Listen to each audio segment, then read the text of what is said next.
Bonjour Flora Gebali, Bonjour, merci d'être là. avec plaisir, On se tutoie ou on se voit pour commencer? comme vous voulez. Non mais on se tutoie dans la vraie vie, donc on va pas faire semblant. On se tutoie alors. On va se tutoyer. T'es candidate aux élections européennes sur la liste, c'est Europe Écologie Les Verts la liste toujours? Mhm. T'es en quelle position? 11e. 11e. Comment elle se passe la campagne? La campagne, elle est pluvieuse. Alors, il paraît qu'on dit campagne pluvieuse, campagne heureuse, je sais pas. La campagne, elle se passe vraiment dans un espèce de métaverse. Parce qu'il y a la réalité de terrain. Donc, c'est tous les jours, on prend des trains, on va dans la rue, on va faire des meetings, on va faire des débats. Et il y a la réalité médiatique. Donc, déjà, c'est assez intéressant et curieux d'observer tous les jours le métavers politique. Parce que vraiment, on vit deux réalités parallèles qui se ressemblent pas trop.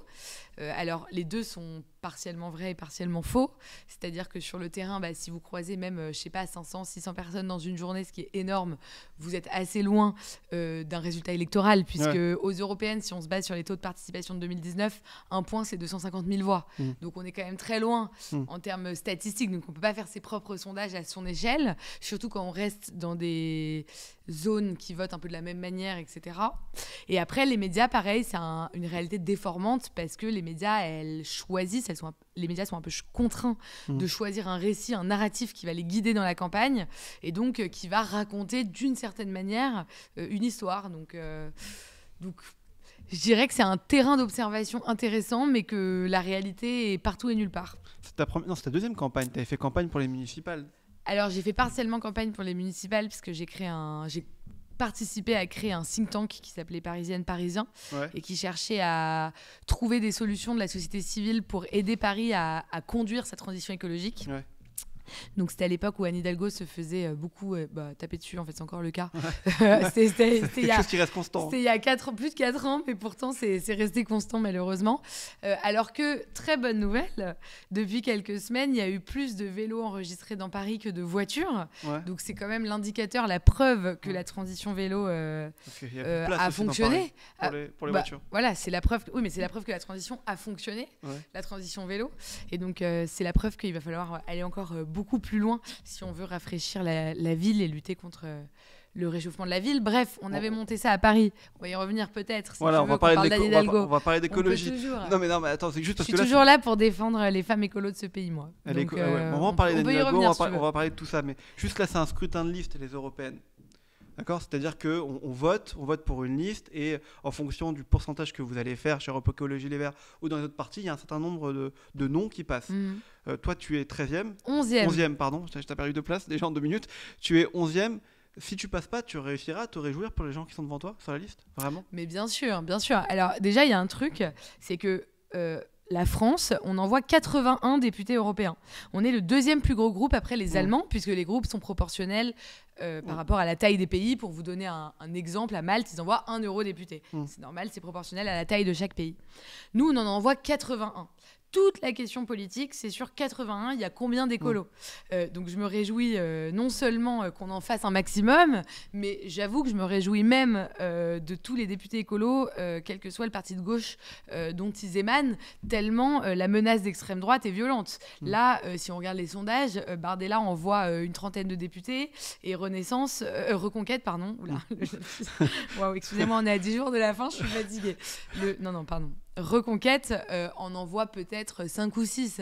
Donc en fait, s'il y a 35-36 députés climato-sceptiques, là est le vrai danger. RN, ils sont pas du tout écolos. Ils sont pas écolos, ils sont climato-sceptiques. On recevait Stanislas Rigaud qui nous disait que lui, il était pour lutter contre le réchauffement climatique et tout. Non, mais il y a Éric Zemmour qui m'a dit qu'on était ensemble pour les clauses miroirs contre l'agriculture qui détruit. Non, mais n'importe quoi. C'est-à-dire, à un moment, vous regardez juste les votes sous la précédente mandature au Parlement européen. Il y a les droites qui votent contre le climat massivement. Il y a En Marche qui vote de manière timorée, assez mitigée. Mais je dirais, eux, à la limite, c'est même pas trop le problème. Enfin, c'est le problème, s'il faut pas qu'ils soient majoritaires. Mais à la limite, si, en fait, eux, ils prennent la couleur que le Parlement européen européen prend, que les électeurs prennent. C'est des caméléons. Donc si on met une couleur verte, ils deviennent verts. Si on met une couleur brune, ils deviennent bruns. Donc en fait, ils vous font une loi immigration complètement de droite, voire d'extrême droite, parce qu'ils ont l'impression, ils sentent le pouls du pays et ils ont l'impression que le pays est à droite. Par contre, ils vous font des lois vertes si le pays est vert. Tu trouves que la loi immigration, tu trouves que la loi immigration qui a été débattue, d'ailleurs qui n'a même pas été débattue en décembre dernier, qui a été proposée, mais voilà, qui n'a pas été motion de rejet, qui a été motion de rejet, tu trouves qu'elle était d'extrême droite ? Alors moi j'ai plaidé pour une convention citoyenne sur la migration parce que on voit bien que le mot immigration déjà est un mot valise fourre-tout qui veut tout et rien dire. Ça donne une image mentale du migrant en Méditerranée comme du travailleur qui vient travailler dans les cuisines de nos restaurants, comme du médecin qui vient travailler dans nos hôpitaux, comme de l'étudiant qui vient faire ses études et qui repart. En fait, l'immigration, ça ne veut pas dire grand-chose en fait, aujourd'hui. Et l'extrême droite a réussi, et ça, c'est déjà une victoire politique, à imposer un narratif, à imposer un récit sur cette immigration qui nous fait tous imaginer que l'immigrant, c'est la personne qui vient nous voler notre boulot ou alors toucher nos allocs ou bénéficier de notre service de santé. Le problème, c'est que ce récit-là, il est faux. Il est vraiment faux. Et d'ailleurs, pourquoi j'ai plaidé pour la création d'une convention citoyenne sur la migration ? Parce que si on a une formation, si on parle avec les chercheurs, avec les scientifiques, on découvre à quel point ce narratif, ce récit, il est faux. Et le problème, c'est qu'il est imposé depuis 10, 15 ans, 20 ans par l'extrême droite et que la Macronie l'a épousé, l'a embrassé, parce qu'ils ont réussi, grâce à la bataille culturelle qu'ils mènent dans les médias, à en faire un récit dominant. Et donc oui, à la fin, ça donne des lois qui ne sont pas à la hauteur de nos attentes et qui sont d'ailleurs pas même soutenues par le MEDEF, parce que le MEDEF, ils ont bien conscience de cette réalité d'immigration qui est plurielle et multiple, et notamment sur la question des métiers en tension. Aujourd'hui, vous travaillez dans le bâtiment, vous ne pouvez pas être contre l'immigration. Vous travaillez dans la restauration, vous ne pouvez pas être contre l'immigration. Donc aujourd'hui, que ce soit d'un intérêt économique ou d'un intérêt citoyen, il y a un vrai sujet. Très bien, mais donc justement, ça veut dire qu'on ne débat pas de l'immigration, et parce qu'on trouve que c'est trop à droite, on balaye d'un revers de la main une proposition de loi au Parlement. C'est ce qui s'est passé en décembre dernier. Et d'ailleurs, tu as eu une coalition entre tous les partis de gauche et l'extrême droite pour dire on n'en parle même pas. Tu vois, c'est aussi ça le jeu dangereux. Moi, je suis pas encartée, vous savez, dans un parti politique. Bon, là, on s'éloigne de notre sujet des européennes, mais non, mais c'est intéressant. C'est le début de la politique. La vérité, c'est qu'à ce moment-là, je reproche à la gauche de ne pas être capable d'imposer aussi un narratif. Et pour moi, la Convention citoyenne sur la migration, c'est aussi le moyen pour les citoyens de s'emparer d'une histoire et d'un récit, comme la Convention citoyenne pour le climat, qui a permis à 150 citoyens tirés au sort de se former à la transition écologique et de devenir tous des radicaux du climat. Enfin, c'est quand même incroyable ce qui s'est passé, parce que les citoyens de la Convention, ils ont été tirés au sort. Donc on prend 150 citoyens, on les tire au sort. Donc il y a dedans des vieux, des jeunes, des urbains, des ruraux. Enfin, il y a tout type de Français, représentatifs. On leur fait des cours et là, ils deviennent tous convaincus. Donc c'est aussi vraiment une belle leçon d'éducation populaire. Quand on s'assoit dans un parlement, qu'on débat, qu'on réfléchit et qu'on discute, il y a des bonnes choses qui en sortent. Et je vais vous dire, il y a des personnes de gauche qui nous ont pas soutenus sur la Convention citoyenne sur la migration en nous disant mais vous êtes fous, c'est beaucoup trop risqué. Vous allez avoir à la fin des sorties xénophobes. Et pour moi, je dirais pas qui nous a dit ça, mais pour moi, c'est déjà des gens de gauche. Des gens de gauche, des élus de gauche qui nous ont dit ça. Pour moi, c'est déjà de la xénophobie internalisée que de réfléchir comme ça. Parce que c'est de dire, si on donne les outils de réflexion aux citoyens, ils vont sortir des propositions xénophobes. Je n'y crois pas une seconde. Moi, je suis convaincue que si on prend le temps de comprendre avec les chercheurs, avec les organismes qui travaillent sur ces questions, de quoi il ressort, on est capable d'arriver à une loi juste. Et la loi juste, ça ne veut pas dire on accueille toute la misère du monde. Ça ne veut pas dire non plus on déteste les Arabes parce qu'ils nous volent nos boulots. Ça veut dire, au contraire, c'est quoi l'immigration, c'est quoi le modèle en fait, parce que on voit bien la question de l'immigration, elle est hyper intéressante parce que elle montre à quel point on n'a pas de modèle en profondeur. Ça veut dire quoi l'intégration, ça veut dire quoi l'immigration, ça touche à l'essence de la France, c'est-à-dire à la question de la fraternité, à la question de l'égalité, à la question de la liberté. Moi, j'adore les questions politiques qui touchent à notre essence parce qu'elles nous demandent de travailler, vraiment, de réfléchir. Où elle est où la voie juste et saine? Enfin, voilà, c'est ça qui est dingue en ce moment. Tu dis qu'on s'éloigne de notre sujet, mais en fait, l'immigration, c'est un sujet européen, en vérité. Alors, c'est un sujet et c'est un sujet même européen, écologique, peut-être, non ? Et d'ailleurs, c'est un sujet écologique et européen. Écologique pour deux raisons. La première, c'est que dans les années à venir, on attend des migrations climatiques colossales. Donc, si on regarde à moyen terme, on a 2 options. La première, c'est de fermer nos frontières, de se replier, de suivre les projets d'extrême droite, ce qu'on appelle le pacte brun, pour se replier et dire chacun se débrouille comme il veut. Sauf que nous, ça nous paraît pas juste de fonctionner comme ça, notamment du fait que les Européens, on a une responsabilité historique sur le réchauffement climatique. Et donc, forcément, on doit assumer notre responsabilité. Et on a aussi un pouvoir géopolitique et diplomatique d'aider la transition écologique à advenir dans le monde entier. Donc, je crois que le premier sujet sur l'immigration, c'est comment l'Europe se positionne sur la géopolitique du climat. Et moi, ce sujet m'intéresse beaucoup. Si on regarde la Chine, ils ont mis 550 milliards sur la table pour conduire leur transition énergétique. Et les États-Unis, ils ont mis 350 milliards sur la table sur leur pacte de protectionnisme. Nous, quels sont les moyens qu'on met à l'échelle européenne sur la table? Et là, c'est intéressant de parler d'Europe parce que la France toute seule rivalise pas avec les budgets de la Chine ou des États-Unis. Alors qu'au niveau continental, là, on peut se positionner et on peut dire voilà ce que c'est notre modèle d'énergie, voilà ce que c'est notre modèle de diplomatie verte et voilà ce que c'est notre modèle géopolitique. Et c'est que à cette échelle-là qu'on peut le faire. La deuxième raison, c'est une question de solidarité, c'est une question politique. C'est la question de se dire qu'est-ce qu'on va faire dans les années à venir, qu'est-ce qu'on va devenir et est-ce qu'on va vers ce grand protectionnisme qui est le vent qui souffle depuis le Covid, que suivent les États-Unis, que suivent la Chine, ou est-ce qu'au contraire, on veut une diplomatie juste, un échange juste? Et là, on se différencie énormément des macronistes parce que, je ne sais pas si vous avez regardé le débat Attal-Bardella, Gabriel Attal, le Premier ministre, il nous dit justement, c'est parce qu'on veut ça qu'on doit vendre du comté massivement au Canada et faire du libre-échange à fond la caisse et finalement ne pas respecter des normes environnementales et sociales qui nous paraissent justes parce qu'on veut commercer à tout prix, parce que c'est grâce au commerce, grâce au libre-échange qu'on va maintenir la paix. Nous, on croit l'inverse. On croit qu'on doit passer du libre-échange au juste échange et que justement on doit profiter de notre position de premier marché économique mondial pour imposer nos normes, pour dicter une conduite environnementale juste. C'est très beau, hein. Moi j'entends vraiment et j'ai envie d'y croire. T'es une Européenne convaincue, ça s'entend depuis tout à l'heure. Mais est-ce que tu peux comprendre aujourd'hui que certains ne soient pas des Européens convaincus? Ça semble même entendable en vrai. Oui et non. Vous savez, j'ai parlé avec un eurodéputé, David Corman, de chez Europe Écologie, qui est le 2e de notre liste. Et je lui ai dit, raconte, ça t'a fait quoi quand tu as été élu en 2019 ? Tu vas dire que c'est beau et naïf ce que je te raconte. Mais il m'a dit que c'était très émouvant parce que la première session avait lieu à Strasbourg, non loin des zones de guerre de la Première et de la Deuxième Guerre mondiale, puisque en Alsace-Lorraine.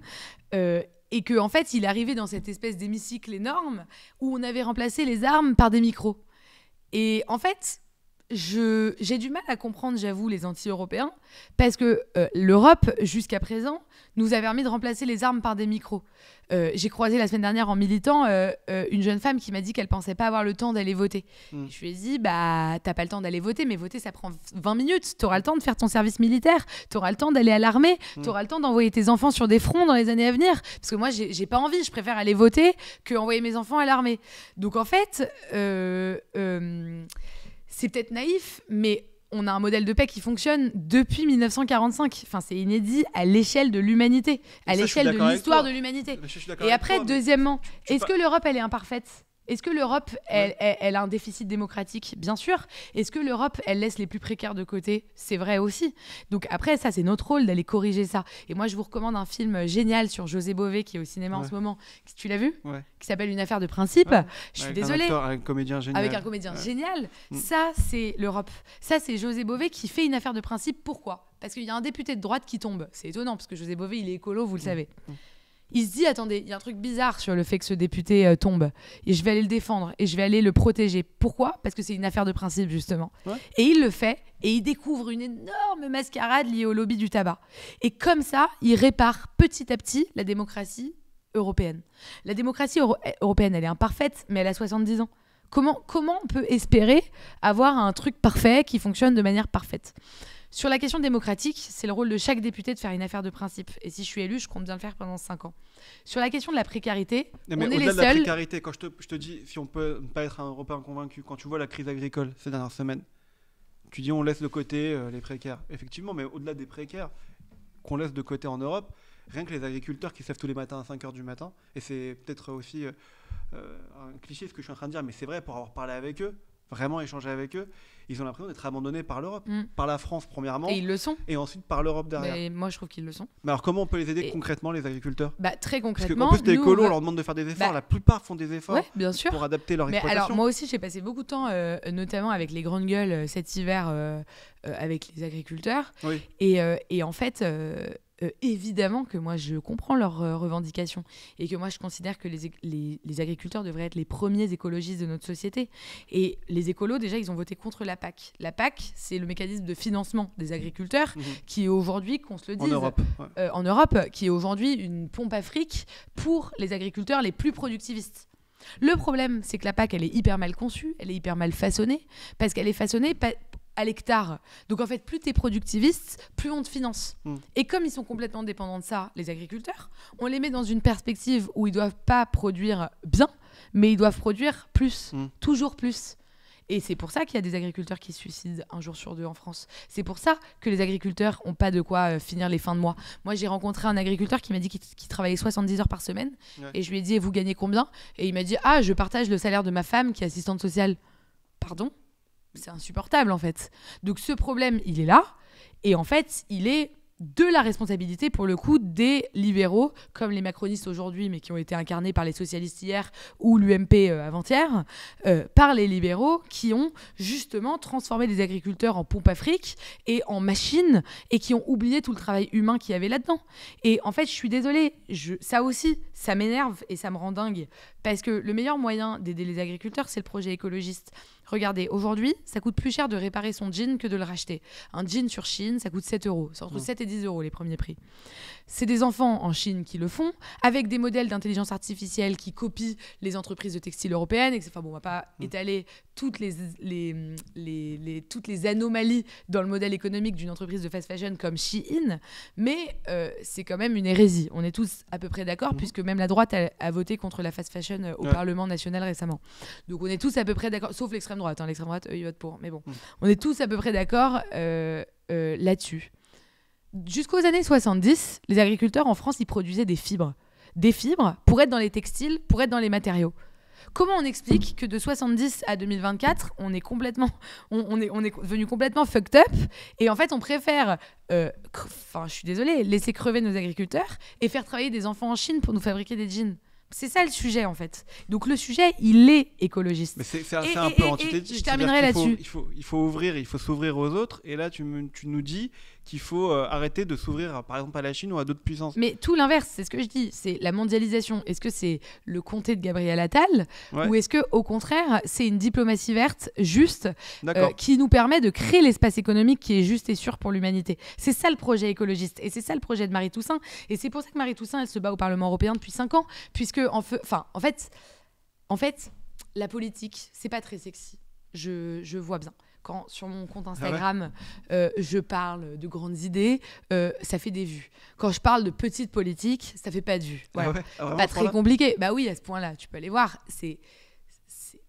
La politique, c'est pas très sexy parce que la politique, c'est aussi de la plomberie, c'est aussi de la tuyauterie, c'est aussi comment tu rends des grandes idées une réalité légale. C'est ça le sujet. Et c'est ça la transformation. Donc, je m'excuse auprès des personnes qui nous regardent de pas toujours réussir à avoir le propos sexy. Et d'ailleurs, méfiez-vous de ceux qui ont que des propos sexy, parce que ça s'appelle du populisme et ça s'appelle surtout du blabla à un moment. C'est bien de parler, mais à un moment, la tuyauterie demande une connaissance technique et fine de la politique et de la fabrique de la loi, surtout au niveau européen, où c'est encore plus technique, puisqu'on doit cohabiter avec 700 Européens qui sont là, avec qui on ne partage pas forcément la même langue, la même culture, la même façon de voir la politique. Une priorité. Donc, et c'est en ça que c'est passionnant aussi, parce que le Parlement européen, c'est une utopie politique. Juste... Pour rebondir sur une chose, parce que tu parles beaucoup de solutions, de petites politiques, justement, tout à l'heure. Alors, juste pour rebondir sur une chose, en 2012, tu étais avec François Hollande, tu sors, tu dis je veux quitter la France des problèmes, je crois que c'était sa phrase, pour rejoindre la France des solutions. Là, tu retombes en plein dedans, quand même, dans la France des problèmes. Ouais. T'arrives pas à la quitter, en fait, la France des problèmes. C'est pas moi qui veux pas les quitter, c'est les problèmes qui nous quittent pas, malheureusement. Non, mais tu voulais quitter cette France-là. Non, t'as raison. Non, alors, non. En fait, ça quitte pas la politique. Non. Alors, c'est une bonne question parce que tu me suis depuis longtemps et tu lis mes livres, ce qui n'est pas le cas de tous les journalistes que je rencontre, donc bravo. Alors, moi, mon premier job, c'était de travailler à l'Élysée à la communication chez François Hollande. C'était une expérience politique très formatrice, assez incroyable, mais je voyais que, en fait, quelle que soit l'action politique, on nous mettait beaucoup les problèmes dessus. En sortant, je suis allée travailler dans l'économie sociale et solidaire, où je travaille toujours d'ailleurs, et j'ai découvert que en fait, c'était hyper intéressant de travailler avec les artisans, les architectes des solutions, parce que c'est comme ça qu'on va régler les problèmes. Mais j'ai pas dit que je voulais quitter la France des problèmes parce que j'avais la flemme et que j'en avais marre. Non, moi, ce qui m'intéresse, c'est quand même d'aider la transition écologique à fonctionner et à aller au bout. Et donc, il faut travailler partout. Et je raconte souvent, ce truc, il y a 3 façons de militer. Il y a les insiders, c'est aller dans les institutions, prendre des postes, par exemple, ce que je suis en train d'essayer de faire là, d'être candidate aux européennes pour devenir député européen et faire des trucs. Il y a les outsiders que je suis aussi sur mes réseaux ou dans les grandes gueules ou dans mes bouquins. C'est de pointer du doigt un système et de dire « Regardez, ça fonctionne pas, ça, il faudrait faire comme ci, ça, il faudrait faire comme ça ». Et il y a les beyonders qui étaient ce que je fais dans ma vie professionnelle.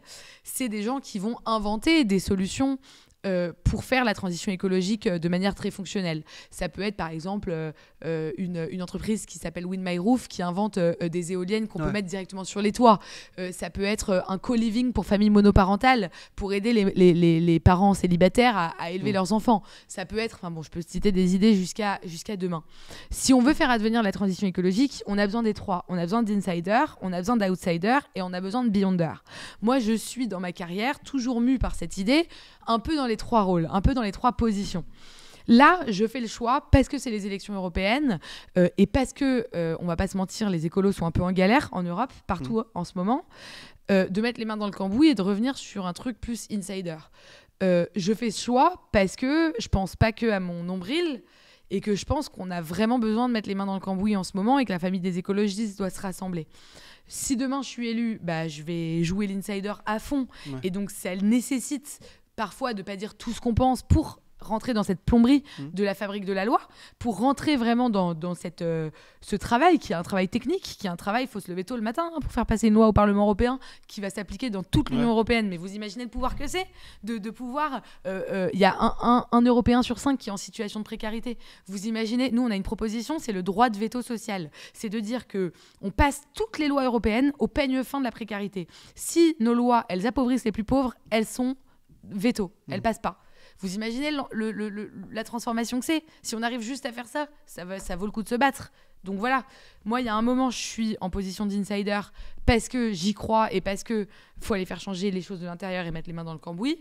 À un autre moment, je suis dans une position de commentatrice. C'est ce que je fais quand je suis aux grandes gueules par exemple. C'est qu'on décortique l'actualité plusieurs fois par semaine. Et ça te manque pas ça? J'adore les grandes gueules. C'est une super équipe.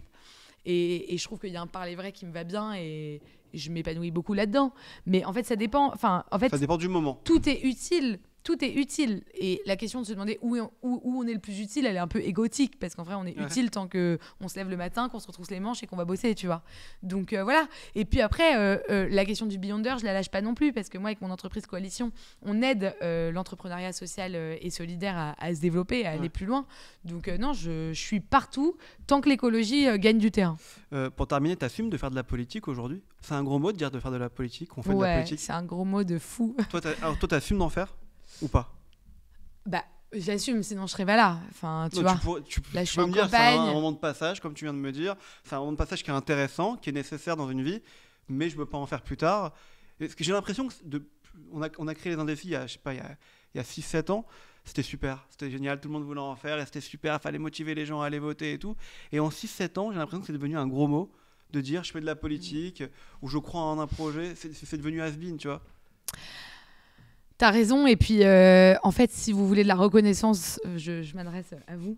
Si vous voulez de la reconnaissance dans votre vie professionnelle, il ne faut pas aller faire de politique. Parce que, en fait, si on regarde les politiques, à part peut-être le président de la République, ils n'ont pas beaucoup de reconnaissance, contrairement à ce qu'on croit. C'est même violent, des fois. Et c'est même violent. Et puis, il y a 80-90% des élus, ils n'ont pas des gros salaires, ils travaillent beaucoup, ils se démènent pour les autres. Et c'est vrai que c'est très dur d'assumer, de défendre les politiques, même ça. Hein, parce qu'on ne se fait pas d'amis. Hein. Moi, quand je dis ça sur mes réseaux, je me fais lyncher quoi qu'il arrive. Donc moi, j'assume tout à fait de faire de la politique parce que vraiment, moi, je me réveille le matin pour faire changer les choses et je suis désolée, il n'y a pas un job plus utile pour moi que la politique. Alors, je suis peut-être la dernière naïve de ma génération qui croit... peut-être, hein, pourquoi pas. Je suis peut-être la dernière naïve de ma génération qui croit qu'on fait changer les choses comme ça, mais... En fait, il y a un moment, l'état de droit, c'est les règles du jeu, si vous voulez. C'est les règles du jeu, la Constitution, c'est le mode d'emploi. Comme le Monopoly, on a la Constitution, elle nous donne les modes d'emploi de comment ça fonctionne. Vous jouez au Monopoly, vous êtes à la case prison, vous voulez avancer de 3 cases. Vous n'avez pas le droit de le faire, puisque vous n'avez pas lu la notice, il y a des règles, il y a une façon de faire. Et c'est pareil, la politique, c'est à un moment, vous prenez un mandat pour aller dans un parlement ou une mairie, ou ailleurs, pour faire bouger les choses. Ça reste la stratégie de l'insider, pour moi, en tout cas... je hiérarchise jamais les stratégies, mais à un moment, faire la loi, oui, c'est écrire la notice, c'est écrire la règle du jeu. Donc oui, c'est utile. Maintenant, c'est vrai que quand on est Instagrammeuse, on a plus envie de poster des photos en maillot de bain. En tout cas, c'est comme ça qu'on se fait. On a plus de likes que de parler de fast fashion, oui, c'est sûr. Mais moi, je suis pas là pour être Instagrammeuse. Je suis là pour faire changer les choses. Et par contre, il y a un truc tellement génial. Moi, je suis passionnée d'écologie, vraiment profondément. Et... ça m'éclate tellement, c'est tellement fertile. En fait, ce qu'on ne dit pas sur l'écologie, c'est qu'on dirait que c'est angoissant comme sujet, mais c'est tellement vaste, c'est tellement intéressant. C'est le meilleur modèle de société qu'on ait sur la table. Moi, c'est pour ça que je suis là-dedans. Parce que c'est tellement profond, c'est tellement rempli d'opportunités que, en fait, si on arrive à faire changer l'opinion, et c'est pas une mince tâche, hein, mais si on arrive à faire changer l'opinion, à emmener les gens vers ce que c'est vraiment l'écologie, en fait, on a un modèle de civilisation. Au même titre que les philosophes des Lumières, quand ils nous ont mis la démocratie ou liberté, égalité, fraternité, c'est aussi gros comme projet. Donc, c'est incroyable. Le 9 juin, il faudra aller voter. Normalement, on n'a pas le droit de le dire, mais moi, je le dis à chaque fois, il faut aller voter, parce qu'au moins comme ça, personne ne pourra rien vous reprocher. Et vous pourrez rien vous reprocher, d'ailleurs. Vous allez faire combien, d'après toi, chez Europe Écologie Les Verts ? Moi, je veux pas faire de pronos. Mais à chaque fois, vous dites tout ça quand vous venez ici. Oui, parce qu'après... Vous avez mis un objectif, quand même. Moi, je suis la 11e de la liste. Ouais, donc mon objectif personnel, c'est que je sois élue au moins, voire qu'on en ait plus. Ouais. Après, non, en fait, on va pas se mentir. C'est très haut, hein, Europe Écologie Les Verts en 2019. Ouais, ils ont fait 13,5%. C'est beaucoup. C'est beaucoup. Et d'ailleurs, c'est grâce à ce score qu'il y a eu le pacte vert et grâce au score des écolos en Europe globalement qu'il y a eu le pacte vert. Après, là, on va pas se mentir, les sondages sont chaotiques parce qu'il y a aussi des grosses campagnes de diffamation de la part de l'extrême droite. Si vous regardez le Twitter du RN, ils attaquent Marie Toussaint, notre tête de liste, pour dire que tout est de sa faute et que tout est à cause d'elle. Donc, on se prend quand même beaucoup de scuds de toutes parts. Peut-être qu'il y a aussi, bien sûr, je sais pas, je veux pas faire le commentaire politique à ce stade parce qu'on est à 10 jours et aussi arrêter de demander aux politiques le commentaire parce qu'on est jugé parti. Je peux pas demander le commentaire. C'est comme si tu demandes à Mbappé sur le terrain de prendre le micro vite fait pour commenter le match en même temps. Non, mais on lui demande de mettre des buts, il en met pas. C'est à vous de commenter. Nous, on doit mettre des buts. Donc laissez-moi essayer de mettre des buts. Justement, je te demande combien de buts vous allez mettre. C'est quoi l'objectif ? Écoute, j'en sais rien. Tout ce que je sais, c'est qu'au Parlement européen, il n'y a pas d'écologie sans les écologistes. Donc, si on veut un sursaut, il faut se mobiliser.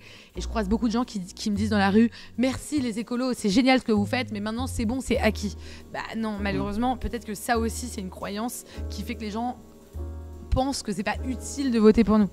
Or, je pense que ça, c'est vraiment une grave erreur et qui va nous coûter très cher dans les années à venir. Merci beaucoup, Flora Gebali. Avec plaisir, à bientôt. À bientôt.